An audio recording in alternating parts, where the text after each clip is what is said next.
Dear students, myself Ajay Kumar Rastogi. Today we are going to study about class 8 subjects social science geography chapter number 3 mineral and power resources part first. Dear students, आज हम social science के geography के chapter number 3 के बारे में study करेंगे, minerals and power resources के बारे में। जैसा कि मिनरल्स एंड एनर्जी रिसोर्सेज हैं, खनिज और ऊर्जा संसाधन, तो हम इस वीडियो के माध्यम से मिनरल्स के बारे में अध्ययन कर रहे हैं। Minerals and power resources. Through this video uploading of the truck in a coal mine, you also see in a picture 3.1. Now we start. Kerry is visiting Sukant in his native place near Dhanbad. Kerry is amazed to see that large areas were black. Sukant, why is this place so black and dusty? कीरी सुकांत के पैतृक स्थान पर जा रही थी जो धनबाद के निकट था। कीरी को आश्चर्य होता है जब वह एक ब्लैक स्थान को, एक विशाल काले क्षेत्र को देखती है। Sukant, why is this place so black and dusty? और वह सुकांत कहती है कि सुकांत, ये स्थान इतना काला और धूल भरा क्यों है? This is the because of the coal mine nearby you do see the truck. ये स्थान इसलिए है क्योंकि यहाँ पर पास में कोयल माइन है और आप जो ट्रक को देख रही हैं, they are the carrying the minerals coal, replied Sukant. Sukant ने जवाब दिया कि जो ट्रक है वो कोयल माइन को ले जा रहा है। Carry ask what is minerals? Minerals क्या है? आस्क कीरी ने पूछा। सुकांत रिप्लाइड, सुकांत ने जवाब दिया, have you ever seen a baker baking biscuits? क्या तुमने कभी जो बिस्किट बनाने वाला बेकर है उसको कभी बिस्किट बनाते हुए देखा है? तो the flour mix sugar and sometimes egg are mix together. वह बिस्कुट बनाते समय उसमें विभिन्न प्रकार की चीज़ों को मिक्स करता है।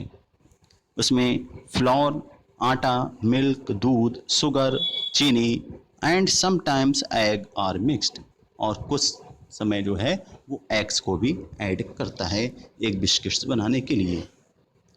While eating the baked biscuit, can you see these ingredients separately? Biscuit बनने के बाद में क्या आप जो उसमें मिक्सचर्स बनाए गए, फ्लोर, मिल्क, शुगर या जो एग्स वगैरह मिक्स किया गया है, क्या आप उसको अलग अलग कर सकते हैं? नहीं। Just as is the biscuit there are a number of things. इसी तरह से जो बिस्किट्स विभिन्न प्रकार की चीज़ों से बना हुआ है, यू कैन नॉट सी, आप उसको नहीं दे सकते क्योंकि जो बिस्किट है वो शुगर, मिल्क, फ्लोर और एग्स के बना हुआ है, लेकिन हम उसको नहीं देख सकते। Rocks on this earth have several materials called minerals. इसी तरह से रॉक्स भी जो है पृथ्वी पर विभिन्न प्रकार की हैं, विभिन्न प्रकार की जो मिनरल्स हैं, चट्टानें हैं पृथ्वी पर, वो मिलती हैं। These minerals are scattered throughout the earth rocky crust. और ये खनिज पृथ्वी की चट्टान परपटी पर सभी जगह फैले हुए हैं। If we talk about in the minerals as a naturally occurring substance that has a definite chemical composition is a mineral. Mineral क्या है? तो मिनरल जो प्राकृतिक रूप से प्राप्त होने वाला पदार्थ जिसका निश्चित रासायनिक संगठन हो, वह एक खनिज होता है, एक मिनरल होता है। Minerals are not इवेंटली distributed over space, और खनिज सभी स्थानों पर समान रूप से वितरित नहीं होते हैं, क्योंकि हर स्थान पर खनिज पदार्थ नहीं पाए जाते हैं। They are concentrated in a particular area और रॉक फॉर्मेशन। ये निश्चित विशेष क्षेत्र में या जो सेल समूह हैं वहाँ पर संकेंद्रित होते हैं, यानी ये विशेष क्षेत्र या सेल समूह में ही पाए जाते हैं। Some minerals are found in areas which are not easily accessible, such as the Atlantic Ocean, WAD and Antarctica. कुछ ऐसे खनिज क्षेत्र भी हैं जहाँ पर पहुँचना या जहाँ पर ये खनिज पदार्थ बहुत आसानी से प्राप्त नहीं होते, यानी कुछ खनिज ऐसे क्षेत्रों में पाए जाते हैं जो आसानी से अभिगम नहीं हैं, जैसे आर्कटिक महासागर और अंटार्कटिका। इन स्थानों पर मिनरल्स जो हैं ना के बराबर पाए जाते हैं। Minerals are formed in different type of geographical environment under varying conditions. खनिज विभिन्न प्रकार के भौगोलिक परिवेश में अलग अलग दशाओं में निर्मित होते हैं, क्योंकि हर जगह जो है मिनरल्स नहीं मिलते हैं। हर इनकी एक विशेष भौगोलिक स्थिति होती है, उस भौगोलिक स्थिति पर ही ये मिनरल्स वहाँ पर पाए जाते हैं। They are created by natural process without any human interference. और जो मिनरल्स हैं वो बिना किसी मानवीय हस्तक्षेप के प्राकृतिक प्रक्रियाओं द्वारा निर्मित होते हैं, जो प्रकृति के द्वारा बनाए हुए होते हैं, जो काफ़ी वर्षों तक इनका प्रोसेस बनने में लगता है, जिसमें मनुष्य किसी प्रकार का कोई हस्तक्षेप नहीं कर सकता है। They can be identified on the basis of their physical properties such as the color, density, hardness and the chemical properties such as the solidity. कुछ एग्जाम्पल्स आपको यहाँ पर मिनरल्स के इस डायग्राम के माध्यम से दिखाई दे रहे हैं, क्योंकि जो मिनरल्स हैं वो अपने भौतिक गुणों के जैसे रंग, घनत्व, कठोरता और रासायनिक गुणों तथा विलेयता के कारण पहचाने जाते हैं। यहाँ पर मेटेलाइक और नॉन मेटेलाइक मिनरल्स के बारे में भी डिफाइन किया गया है कि मेटेलाइक मिनरल्स क्या हैं और नॉन मेटेलाइक मिनरल्स क्या हैं। देखिए, मेटेलाइक जो मिनरल्स हैं contain the metal in raw form, क्योंकि जो धात्विक खनिज हैं वो कच्ची अवस्था में पाए जाते हैं, और नॉन मेटेलाइक जो मिनरल्स हैं नॉट कंटेन द मेटल, जिसमें धातुएं नहीं होती हैं। जो मेटेलाइक मिनरल्स हैं जो धातुक अवस्था में कच्चे रूप में पाए जाते हैं, और नॉन मेटेलाइक जो हैं धातु अवस्था में नहीं होते हैं। यहाँ पर मिनरल ऑफ इंडियंस इसके बारे में आप डायग्राम एक इंडिया के मैप के बारे में आप भी देखेंगे। यहाँ पर कुछ कंट्रीज, कुछ स्टेट इंडिया के दिए हुए हैं जहाँ पर मिनरल्स के लिए इंडिकेट किया गया है। टाइप ऑफ मिनरल्स, अब यहाँ पर हम टाइप ऑफ मिनरल्स के बारे में जानेंगे कि मिनरल्स कितने प्रकार के हैं। There are the over 3000 different minerals on the basis of the compositions. Minerals are classified mainly as the metallic and the non metallic minerals. पृथ्वी पर 3000 से अधिक विभिन्न खनिज हैं, और संरचना के आधार पर खनिजों को मुख्यतः धात्विक और अधात्विक यानी मेटेलाइक और नॉन मेटेलाइक खनिजों में वर्गीकृत किया गया है। जिस तरह से वीडियो पिक्चर में आपको दिखाई दे रहा है, मिनरल्स इसको 2 पार्ट्स में डिवाइड किया गया, मिनरल्स और नॉन मिनरल्स, और इसके बाद में फेरस और नॉन फेरस। तो जो मिनरल्स हैं, at first we talk about the minerals and the classification of minerals you also see in this metallic, we talk about at first the metallic minerals. Metallic minerals contain metal in a raw form. Metals are hard substance that conduct heat and the electricity and have the characteristics lustrous and shine. जो धात्विक खनिजों में धातु कच्चे रूप में होते हैं और धातुएं कठोर पदार्थ हैं जो ऊष्मा और विद्युत को सुचालित करती हैं और जिनमें श्रुति या चमक की विशेषता होती है। इसमें आयरन ओर है, बॉक्साइड है, मैग्नीज है और सम एग्जाम्पल लौह अयस्क, बॉक्साइड, मैग्नीज, अयस्क इसके कुछ उदाहरण हैं। यहाँ पर हम अब फेरस और नॉन फेरस मेटालाइक के बारे में स्टडी करेंगे, देखेंगे मेटालाइक मिनरल जो फेरस और नॉन फेरस क्या हैं। तो मेटालाइक मिनरल्स में भी फेरस और नॉन फेरस, जो मेटालाइक मिनरल्स हैं यानी धात्विक जो तत्व हैं वो धात्विक खनिज लौह और अलौह दोनों प्रकार के हो सकते हैं। At first the ferrous minerals like iron और मैग्नीज एंड क्रेमाइट। जो लौह अयस्क हैं यानी लौह खनिज हैं वह लौह अयस्क, मैग्नीज और क्रोमाइट में लोहा होता है। If we talk about in the non ferrous minerals, तो non ferrous minerals does not the contain iron but may contain some other metal such as gold, silver, copper और लीड। अगर हम लौह अयस्क खनिज के बारे में बात करें तो लौह जो खनिज है उसमें लोहा नहीं होता है, किंतु कुछ धातुएं था जैसे सोना, चांदी, तांबा या सीसा ये हो सकती हैं। नॉन मेटालाइक मिनरल्स, अब नॉन मेटालाइक जो मिनरल्स हैं, non metallic minerals do not contain the metals limestone, mica and the gypsum are example of such minerals.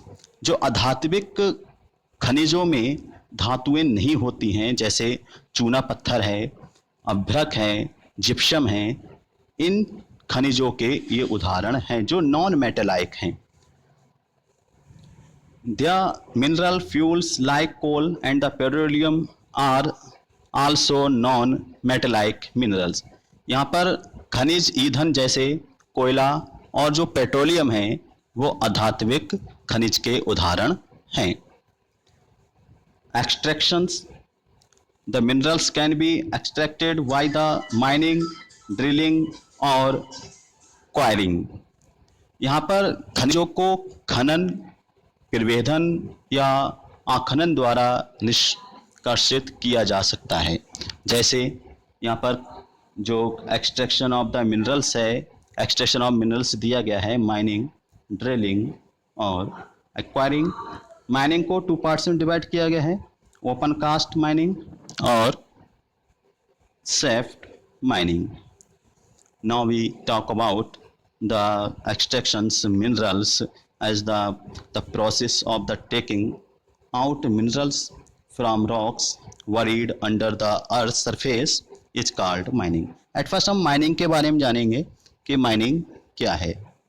देखिए, पृथ्वी की सतह के अंदर दबी हुई जो शैलों से खनिजों को बाहर निकालने की प्रक्रिया खनन कहलाती है। आप ये भी जानते हैं कि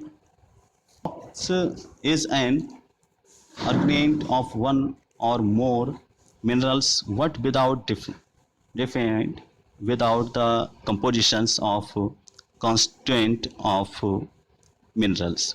कि जो शैल हैं खनिज आवश्यकों के अनिश्चित संगठन वाले एक या एक से अधिक खनिजों का एक समूह होता है। तो यहाँ पर माइनिंग के बारे में कि जो पृथ्वी के सतह के अंदर दबी हुई शैलें से खनिज को बाहर निकालने की जो प्रक्रिया है वो माइनिंग कहलाती है, यानी खनन कहलाती है। Minerals that lie and shallow depth are taken out by the base layer. This is known as the open cast mining. अब यहाँ पर ओपन कास्ट माइनिंग के बारे में, जो विस्तृत खनन कहलाती है, यानी खनिज को कम गहराई में स्थित है और वे पृष्ठीय स्तर को हटाकर निकाले जाते हैं। इसे विस्तृत खनन कहते हैं। अब खनन भेदन, जिन्हें कूपक भी कहते हैं, अधिक गहराई में स्थित खनिज निरपेक्षों तक पहुंचने के लिए बनाए जाते हैं। इसे कूपकीय खनन कहते हैं।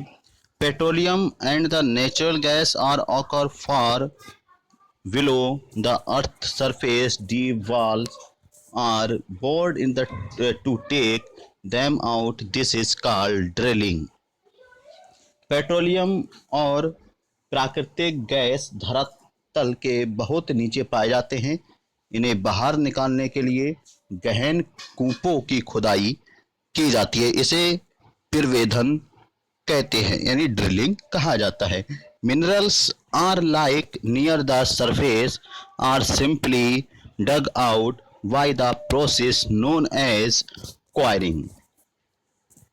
सतह के निकट स्थित खनिजों को जिस प्रक्रिया द्वारा आसानी से खोदकर निकाला जाता है उसे आखनन कहते हैं। इस तरह से जो मिनरल्स हैं, जो प्रोसेस है मिनरल्स का, एक्सट्रैक्शंस ऑफ द मिनरल्स, इसको 3 पार्ट्स में डिवाइड किया गया। इस डायग्राम के माध्यम से हम यहाँ पर देखते हैं कि extraction of minerals, first mining, second drilling, third acquiring. और माइनिंग को 2 पार्ट्स में डिवाइड किया गया है, ओपन कास्ट माइनिंग और शैफ्ट माइनिंग। इस तरह से माइनिंग जो मीन्स हैं, the process of the taking out minerals from rocks buried under the earth's surface is called mining. यानी खनन पृथ्वी की सतह के अंदर दबी शैलों से खनिजों को बाहर निकालने की प्रक्रिया खनन कहलाती है। और the minerals that lie at shallow depth are taken out by removing the surface layer is known as the open cast mining. अब ओपन कास्ट माइनिंग, जिसको विवृत खनन कहते हैं, पृष्ठीय स्तर को हटाकर ये निकाले जाते हैं और have to be the made the reach of the minerals deposits that lie at great depth. It is called the shaft mining. और जो अधिक गहराई में स्थित खनिज निरपेक्षों तक पहुंचाने के लिए बनाए जाते हैं उन्हें कूपक कहा जाता है, यानी शाफ्ट माइनिंग कहा जाता है। और अधिक गहराई में स्थित खनिज निरपेक्षों तक पहुंचने के लिए ये कूप बनाए जाते हैं। इसे कूपकीय खनन कहते हैं। पेट्रोलियम और नेचुरल गैस आपने देखे होंगे कि इनके बड़े बड़े कूप होते हैं और उन कूपों को ड्रिलिंग के माध्यम से निकाला जाता है। यहाँ पर एक डायग्राम आपको दिया जा रहा है जो माइनिंग से संबंधित है। इस तरह से आपका ये टॉपिक्स